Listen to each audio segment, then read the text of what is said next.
The CBS Radio Mystery Theater presents...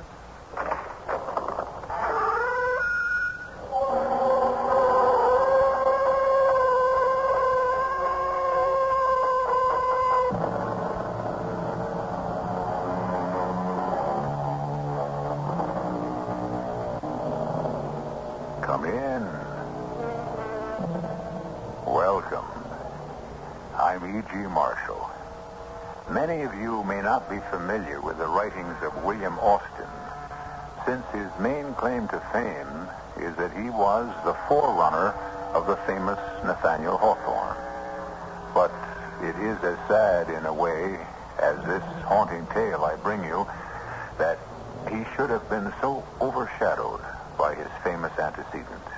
For no more poignant and heartbreaking, while at the same time terrifying story could be told than this.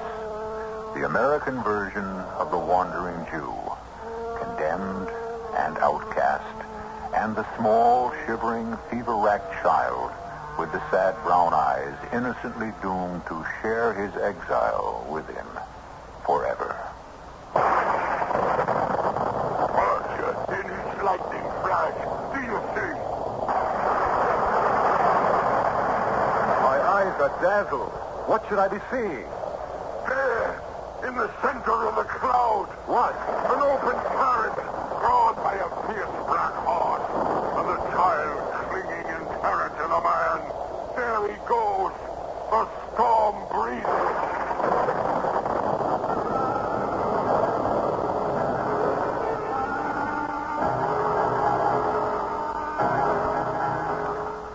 Our mystery drama, The Storm Breeder, was especially adapted from the classic William Austin story for the Mystery Theater by Ian Martin and stars Michael Tolan and Fred Gwynne. I'll be back shortly with Act One.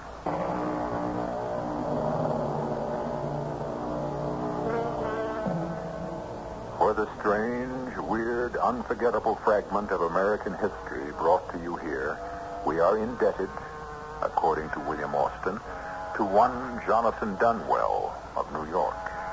Mr. Dunwell was a judge, and as such, a general officer of the court by profession, but by inclination, an antiquarian and a collector of American history.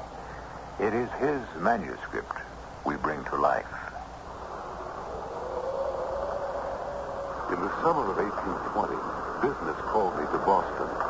I sailed in the packet to Providence. And when I arrived there, I learned that every seat in the stage was engaged. I was fortunate enough to find a seat with the driver.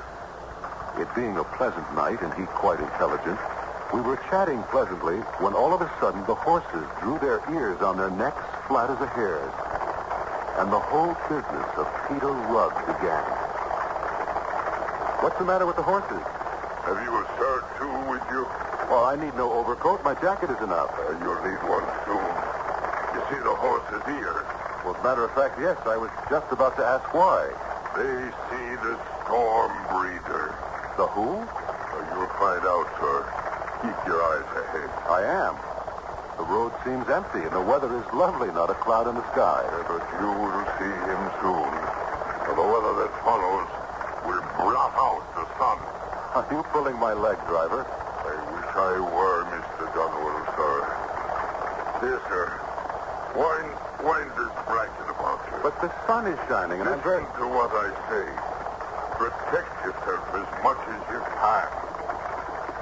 Approaching us was a weather-beaten chair, once built for a shaved body, drawn by a great black fiery horse, traveling at least at a speed of 12 miles an hour.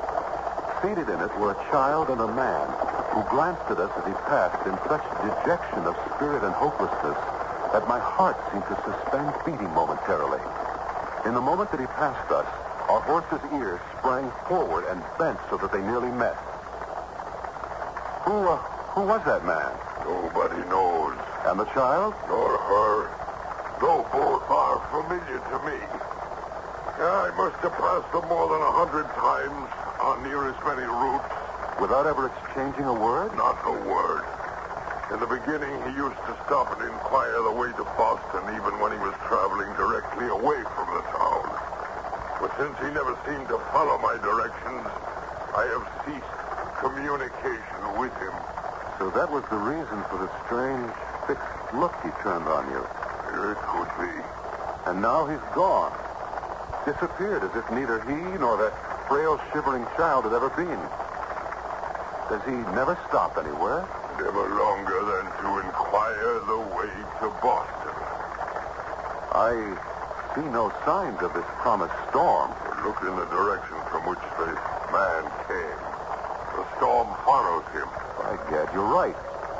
There is a little black cloud speck in the east, but not much more than the size of my hat. That there's the seed store. With luck, we may reach Polly's Tavern before it strikes. But to mark my word, the wanderer and his child will go on through rain and thunder and lightning to Providence. To the town we are coming from, you mean? Yes, sir. I would guess the real Providence is as far out of his reach as the Boston he never seems able to find either. Wrap that saddle blanket about you. Here it comes. Hey! Did you?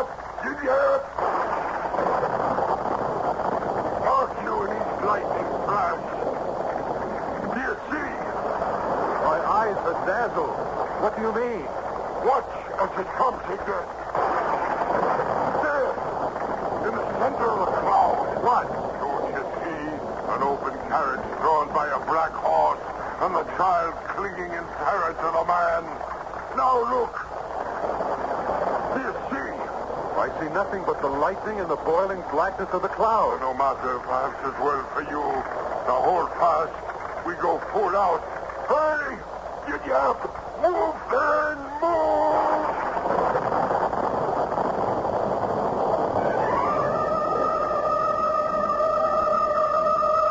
Within a few minutes, we had broached a rise, and sliding and slithering came down into the hollow to Polly's Tavern. In spite of the summer weather, a steam of damp arose from our clothes and those of other travelers. And the whole common room seemed to be awash with discussion of the storm breeder, whom almost all of them seemed to have met on the road. The name is Darwin, sir, of Boston, in the import-export trade. Jonathan Dunwell, recently seated as judge in our circuit courts, bound from New York to your fair city. Well, sir, my pleasure and privilege to meet so distinguished a gentleman. I'm afraid your city is fast surpassing ours in credit and notoriety. Not entirely, sir. I'm afraid a citizen of your city is the focus of all conversation tonight. The storm breeder. Did you chance on him? No, as it happens, not today. But too many times. Too many times? I could wish to see neither that man nor his horse again. For they seem not to belong to this world. Well, how's that? I saw them plain, father and daughter, passing us on the road. Did you speak? No. I have seen him wet and weary many times before tonight. And no one who has ever once seen him can ever be deceived again as to his identity. You know him by name? Yes, sir. Peter Rugg. Peter Rugg. But who is this mysterious man? That is more than anyone can tell exactly, save that he is a famous traveler, though held in low esteem by all innholders, for he never stops to eat, drink, nor sleep. But why does the man never stop anywhere? Long enough to speak to anyone, at least. Why, those who know the most about him say the least. It is asserted that sometimes heaven sets a mark on a man for judgment or for trial. I'm thinking of the one time Rugg spoke to me. I was in Connecticut at the time, on a winding road, my horse as weary as myself. It was toward dusk, and all of a sudden, from behind me, traveling at that reckless clip for those roads, a fiery black horse pulling an open chaise caught up to me from behind. Could you tell me how far it is to Boston? 100 miles. 100? How can you say so? I was told last night it was but 50, and I have traveled all night. problem is, sir, you are traveling from Boston. You must turn back. How can you tell me so? It is all turn back. Boston shifts with the wind. One man tells me it is to the east, the other west. Even the guideposts all point the wrong way. I think perhaps you're tired, and your little girl, too. Why not stop and rest? You're wet and weary. Yes, foul weather since I left home. Stop then up ahead of the inn and refresh. No, I cannot stop. Do you see what follows me? I must ever stay ahead of it. So I must reach home tonight. I pray you are mistaken in the distance to Boston. I wish I were. May I make so bold as to inquire if you are Peter Rugg? I think we've met before. My name is Rugg. I meet so many. I have lost my way. I am wet and weary. I would take it kindly if you would direct me to Boston. Where do you live in Boston? On what street? Why, Middle Street. Everyone knows the house with the great shade maple across from the cemetery. When did you leave Boston? I cannot tell precisely. It seems a considerable time. What, sir? How did you and your child become so wet? It has not rained in these parts today. The shower caught me back on the road a piece. It always catches me, unless I keep moving. Would you advise me to take the old road or the turnpike? Oh, why? The old road is over 120 miles. The turnpike but 97. You impose on me. It is wrong to trifle with a traveler. You know it is only some 40 miles from Newburyport to Boston. But this is not Newburyport. This is Hartford. Do not deceive me, sir. Is not this river I've been following the Merrimack? Oh, no, sir. You are just outside Hartford. And this river is the Connecticut. Have the rivers changed their courses as the cities their places? Am I forever? But again the clouds are gathering and the storm is at my heels. God curses me for that fatal road.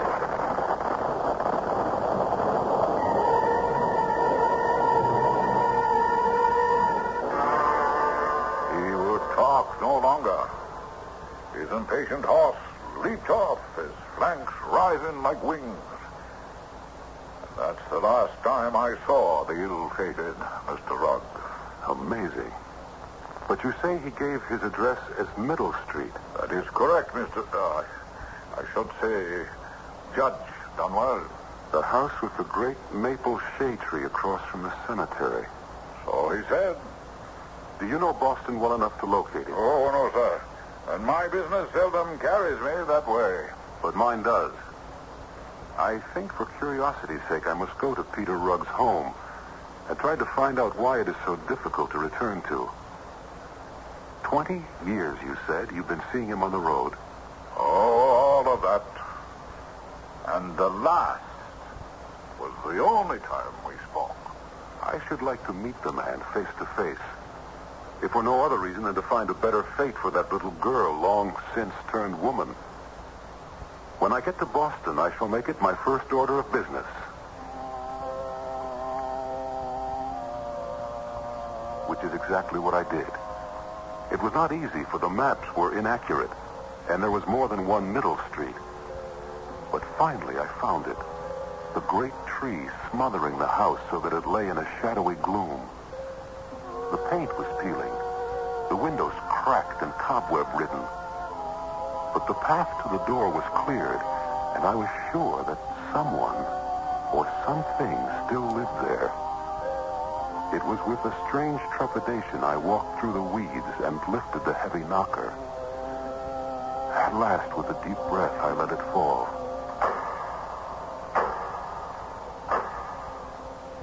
Then, in utter silence, bathed in the shadowed gloom, I waited to meet whatever waited behind that door.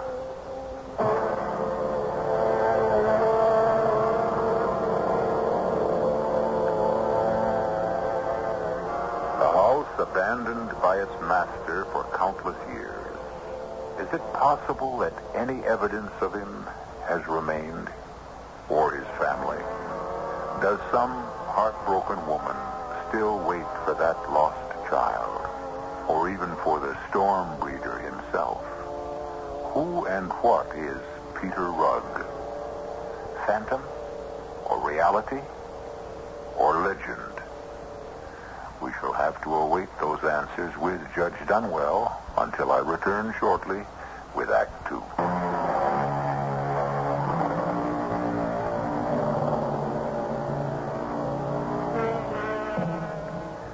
Judge Dunwell was never fated to have an answer to his knock on the door. For in the very moment that something old stirs and rustles within the house, outside it, the small noises are smothered by the arrival of the familiar black chaise and the snorting, prancing steed that draws it. Whoa, Lightfoot! Whoa! Don't you recognize home at last? At the sound of the arrival, instinctively I had withdrawn deeper in the shadows, finding perfect concealment behind a clump of overgrown rhododendra. Twilight was just upon us, as a confident and somehow younger man than I remembered Peter Rugg to be strode up the path, just in time for the door to open. The little girl sat timid and immobile on the seat of the carriage, as if knowing the hopelessness of it all. Somewhere, low thunder grumbled. Mistress Rugg, your husband is sorry to have been delayed, but circumstances beyond... I beg your pardon, madam, but I am looking for Mistress Catherine Rugg. Who? Who did you say? My wife, madam, the Mistress Rugg. Oh, Lord bless you, sir. She ain't here. Ain't been here or in this world for 50 years. What do you mean? I mean, she's dead and gone like all birds. Dead and gone and buried and lost. But that can't be. I'm tired and worn, but this... I know my own house. I live here. Oh, no, you don't. Not now you don't, whoever you are. I can show you deed and title which says that it's mine. It is true. It seems as though it might be on the wrong side of the street. I don't know. It's hard to... forgive me, madam. I'm confused. Everything seems misplaced. The streets change. The people change. The town changed. And what is strangest of all, Catherine Rugg has deserted her husband and child. Oh, pray tell me, has John Foy come home from sea? Who? John Foy, my kinsman. He could give me some account of Mrs. Rugg. I never heard of John Foy. Where does he live? Just above here on Orange Tree Lane. Oh, bless you for a stranger. No such place in this neighborhood. But that can't be possible. The street's gone. Orange Lane is not the head of Hanover Street near Pemberton's Hill. There is no such lane now. You cannot be serious. Woman, you mock me. The next thing you will tell me is that there is no King George. However, be that as it may, you must see, madam, that both my daughter and myself are wet and weary. I must find a resting place. Can you direct me to Boston? But this is Boston. The only city of Boston I know. But not the one I know. Yes, Lightfoot, coming. I am wrong, of course. I don't know how I could have mistaken it, but this is a much finer city than Boston. Boston must lie at a distance, my good woman, since you are ignorant of it. Yes. It's the same old story. No home tonight. I must away. No! Mr. Rugg, wait! Wait! Who are you, sir? Oh, 1,000 pardons, Mistress Croft. May I present myself? Judge Jonathan Dunwell of the Circuit Courts, but recently come to Boston. A judge? Have you some business with that man? Not legal business, but I had hoped to meet him here and question him. I am obsessed with a desire to know exactly who and what he is. I'm ashamed for allowing you to stand so long in the rain. Come in and warm yourself by my fire.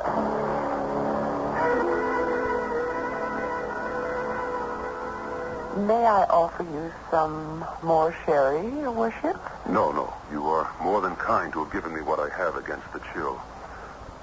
Heaven help that poor man in an open carriage. And that child beside him. And the child. That a man named Rugg once owned this house is all I know. The factor who arranged for my father to take it over is supposed to have made sure all papers are legal. How I wish I could have stopped him, learned more about him, tried to solve the mystery of him. The mystery of him? Well, I cannot help there, but I should think the factor who sold us this house should know more of him than anyone, if he is still alive. Could you give me his name and address? I shall not rest till I have followed this strange affair to its depths and its beginnings.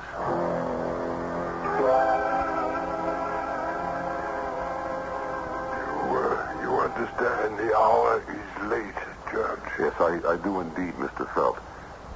You know the history of Peter Rugg, sometime of Middle Street in this district? Yeah. I will be brief. He rented a property of mine in his youth. He was married to a fine young woman who bore him a daughter, as I remember. Jenny. So I believe was the name. But no matter, an offspring.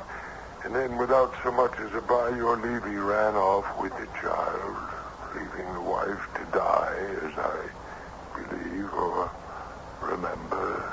Yes. She died. Why? Well, damn it, she was deserted. Fortunately, Rugg left no creditors. He owned his horse and chaise, and after she died, it was all soon forgotten. Yeah, soon forgotten. I suppose he died. No. To the best of my belief, he is now alive and living. I have lately seen him and his horse and chaise, and his child. Oh, is that so? That's so. Well, now, I wouldn't presume to argue with a man of your standing that Peter Rugg could still be alive. I will not deny, but Jenny Rugg, if you saw her, let's see now, the Boston Massacre was 1770, was it not? I fortunately avoided it, but history records that date. So on that date, Jenny was 10 years of age, and if living, that would make her, let's see, 60 now, give or take a year. Do you know what you're saying? If Peter Rugg is still alive, which I take as possible, he could be only 10 years older than myself. And I was only 80 last March.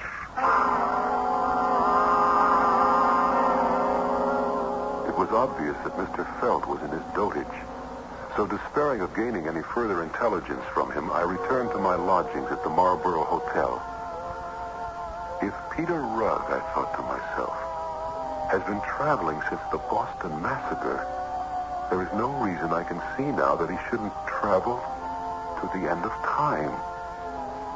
And I might have left it there had I not descended to the tap room for a nightcap, and there encountered Mr. Derwent.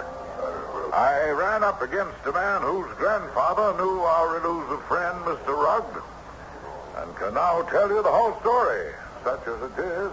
Then by all means begin. It seems that, if my informant is worthy of credit, Peter Rugg, a man in comfortable circumstances, with one daughter and a wife, lived in Boston on Middle Street. He was a man generally esteemed, save for one thing. Oh, don't keep me on tenterhooks. What? An ungovernable temper, so violent that the wig would rise from his head. And while his fits were upon him, he had no respect for heaven or earth. A sorry spectacle. Some of it hard to believe. Less hard to believe than his punishment for it. Well, what does that mean, sir? Well, whilst visiting in Concord one day late in autumn, with his daughter in the chaise, drawn by his favorite horse, a great black beast named Lightfoot, a tremendous storm overtook them, driving them for shelter as dark fell under the roof of a friend of his, Mr. Cutter, who urged him to tarry the night. Which any man in his right senses under the circumstances would do. And he did not heed his pleas? Far from it, Judge. Instead, the veins standing out on his neck and at his temples, he screamed to high heaven, "Let the storm increase! Let God and the devil wreak their worst! I will see home tonight, or never see it more!" And with that, he clapped whip to his horse and disappeared into the raging night. Never to return home? Never. Incredible. Wasn't that supernatural? Why? The man is accursed, whether by God or by the devil. I know not which. Still 50 years of wandering in search of his home. How could it be possible? Well, now, as to that, there are two theories. One I had from my informant. His grandfather said that on the day after he left Concord 50 years ago, his friends and neighbors started inquiries. But it appeared that Peter Rugg had stayed no place in Boston. And his wife had a strange tale. What tale is that? Sitting by the window, waiting on that wild night, there was a sudden sound like an earthquake. And indeed the whole house rumbled underneath her as if about to cave in. Peering out through the storm, she saw a strange sight. What sight was that? Coming hell for leather down the street was Peter Rugg in his carriage, straining back on the reins in a vain effort to stop his horse, and crying, "No, Lightfoot, no! May you be damned for the devil you are! Hold up, I say! We are home! Hold up, Lightfoot, in the name of all that's holy! Hold up!" So that fiery horse of his had the bit between his teeth and would not stop? Yes. But there were those who discount the story, saying merely that Peter Rugg wanted to leave his wife and never come home at all. That there was another woman somewhere. That scarcely fits the facts as we know them. Well, then, there is the other theory. Which is? Perhaps best told by the woman who had the experience. Now, she's the wife of the toll gatherer on the Charlestown Bridge. Would you care to hear her tale for yourself?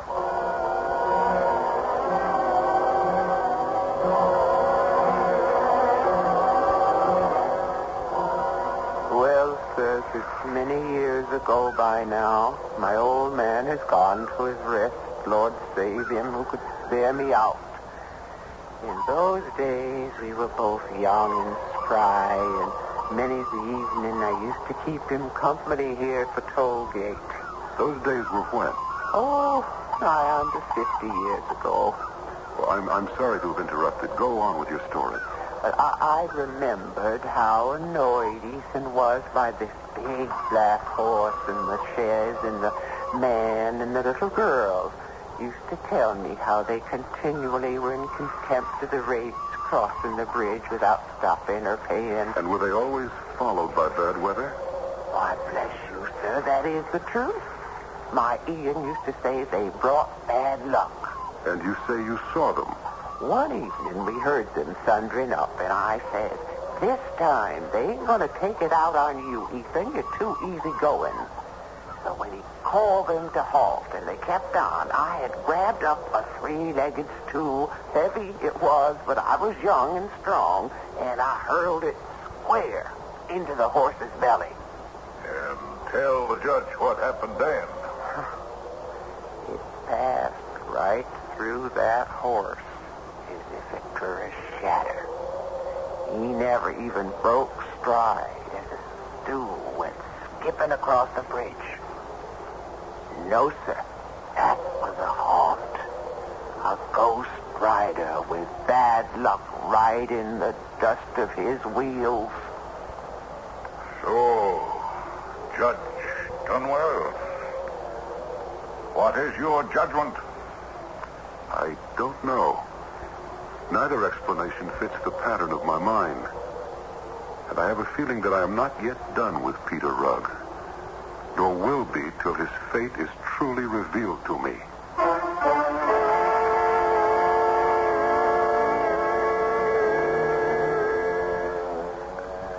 And the judge's instinct was right. Neither he nor we are yet done with the haunting tale of Peter Rugg, the man or ghost who wanders so hopelessly in search of home and rest. I'll return shortly with Act 3.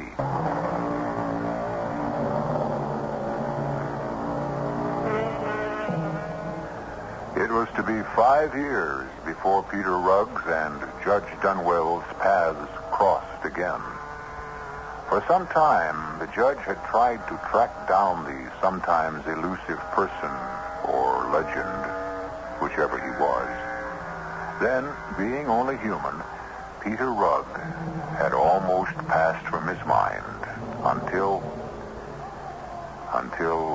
the rest of the judge's story, which you are about to hear now. In the autumn of 1825, I attended the races at Richmond in Virginia. There was great excitement and the races were well attended, for it was a match race between two recognized champions, a roan called Dart and a light gray mare called Butterfly. At a signal, the gun sounded, and they were off. I was glued to the race. There seemed no way of choosing which horse might win, when suddenly there was an extra wave of excitement from the already madly cheering crowd. To my open-mouthed astonishment, appearing as if from nowhere in the rear, was a majestic black horse of unusual size, drawing an old weather-beaten chair. Effortlessly, as if his heavy non-racing vehicle, encumbered as it was by two occupants, didn't exist, he overtook the racing horses shortly before the winning line. And in concert, both Dart and Butterfly, as the horse passed them, lay back their ears and pulled up short, so that no contest was called. And the winning black horse and his carriage passed the finish line and faded away over the hill. In the clubhouse later, I was fortunate enough to have an introduction to one John Spring, the owner and rider of Butterfly. Damn it, sir, that was no horse that overtook my mare. No one can outrun Butterfly. No horse, that is. Why, I had bet all I have she would show her heels to Dart. No doubt she would if the... Good horse, make no mistake. Good horse, Dart, a great one.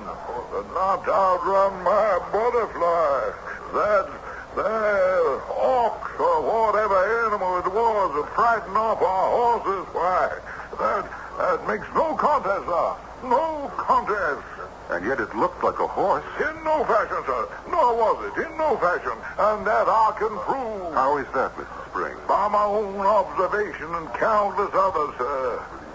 Would you like to see? I would indeed. Well, then, follow me.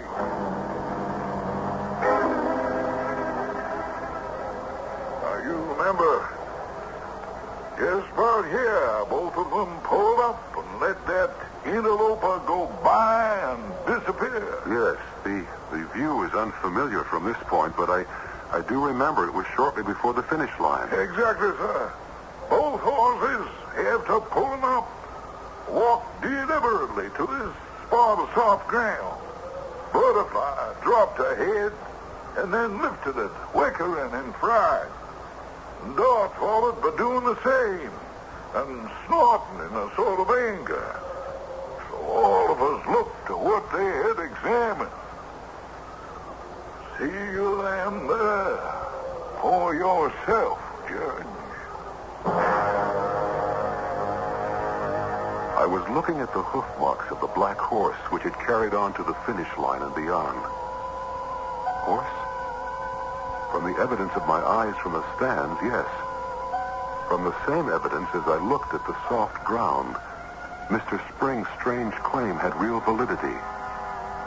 These were not the marks of a horse's hooves, but the evidence of another breed of animal or being. The hooves were cloven.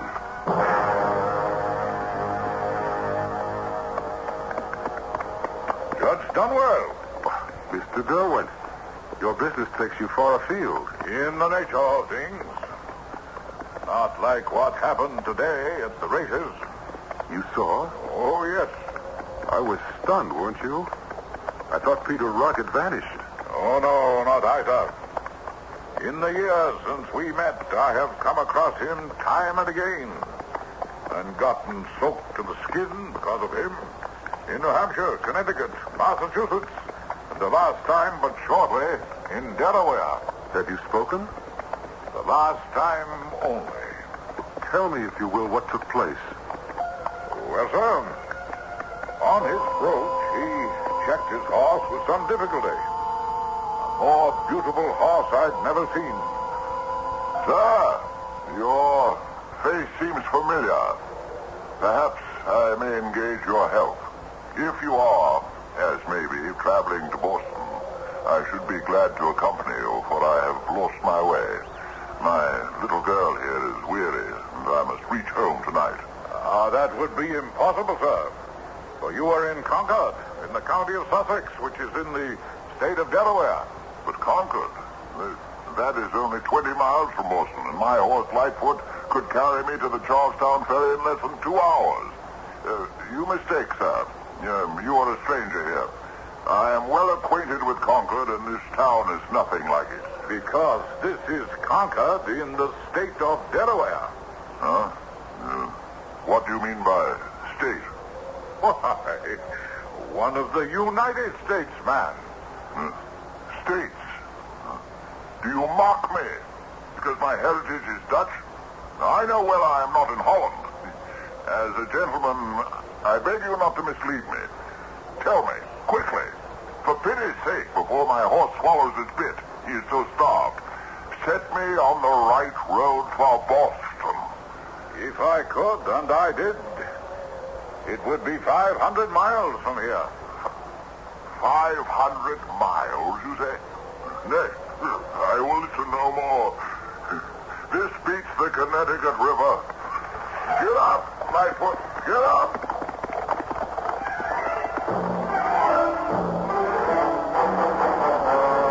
I can explain his last remark.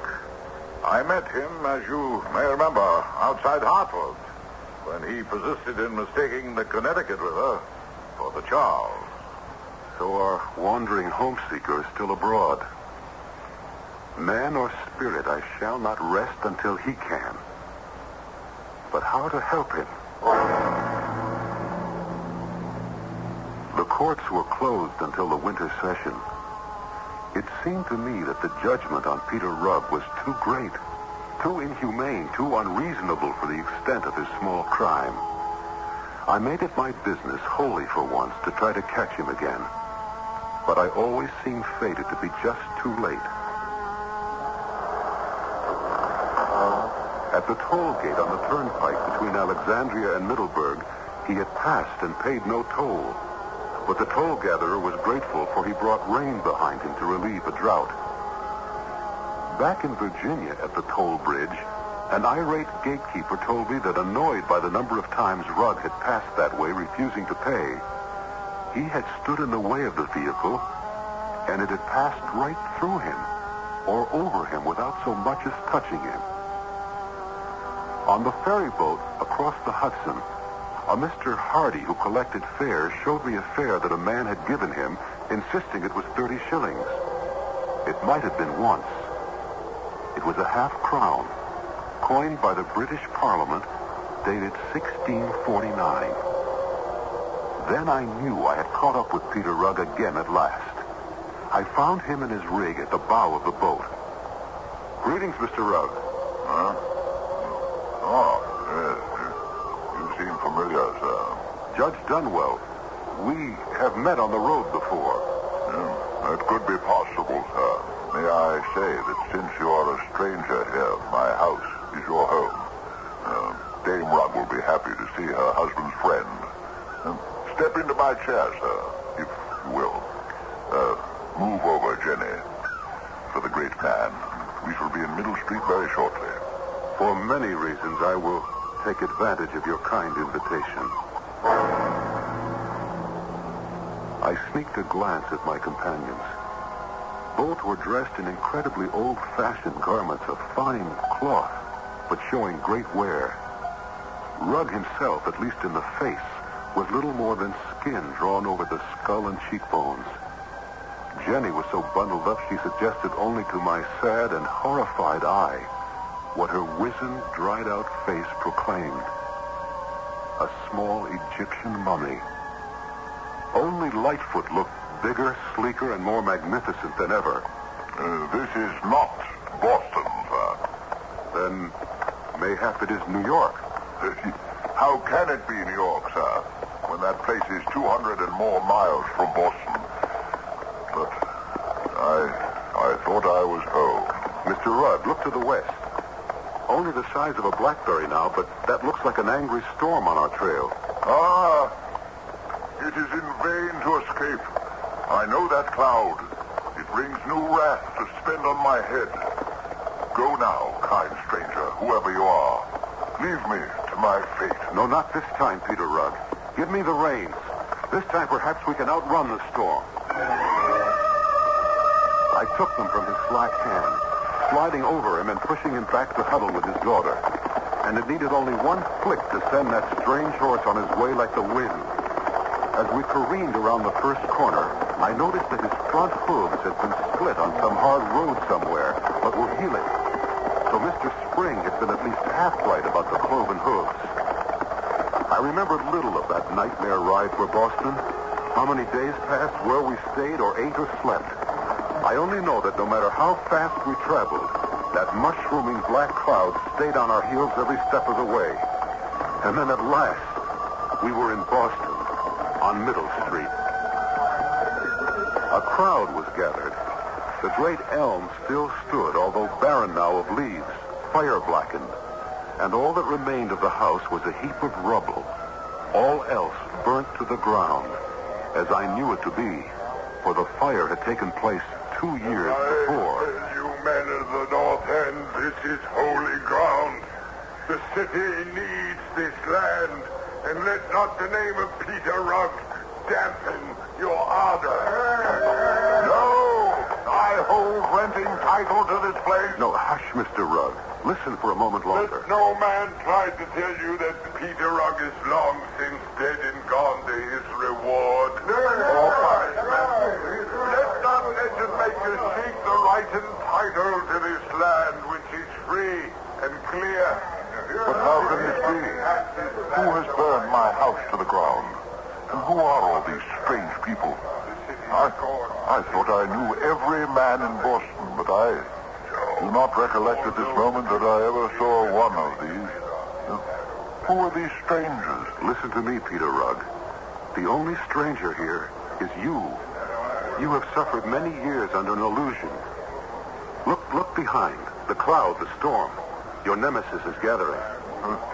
Then I must flee, away from home again. Oh, if you do, you have no home. If I stay, there is none left. Don't you see that for over 50 years, the tempest which you so profanely defied at monotony has driven you before it like a straw in the wind? And now it is too late.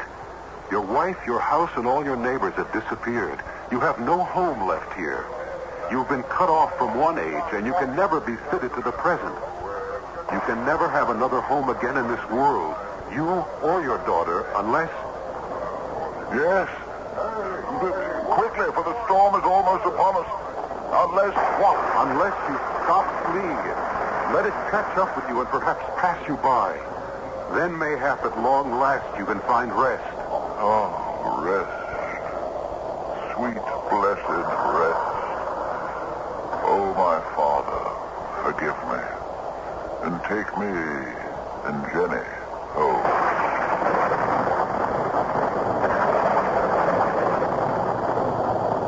The great black clouds and teeming rain engulfed us all.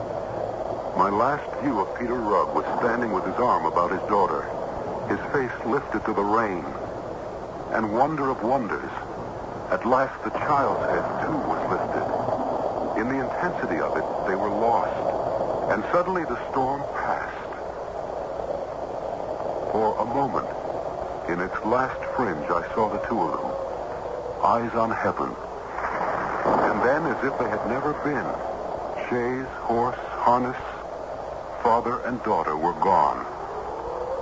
Where? I do not know. I can only hope home at last.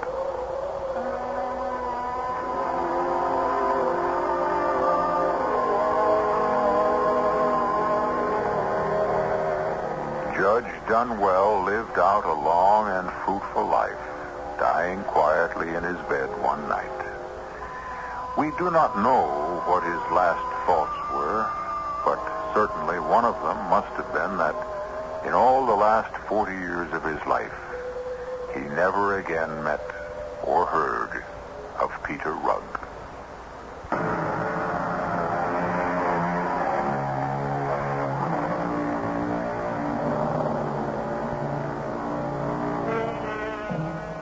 There is no one more tragic in all history or literature than the soul condemned to wander, lost, alone, cut off. And I do have to wonder a little if Peter Rugg didn't make his own penance. What we fear in life, we should not run from, especially if we can't outdistance it. Turn and meet it face to face. It's surprising that the reality is never as bad as the imagined. Our cast included Michael Tolan, Fred Gwynn, Ann Petoniak, Arnold Moss, and Ian Martin. The entire production was under the direction of Himan Brown. This is E.G. Marshall inviting you to return to our Mystery Theater for another adventure in the macabre. Until next time, pleasant dreams.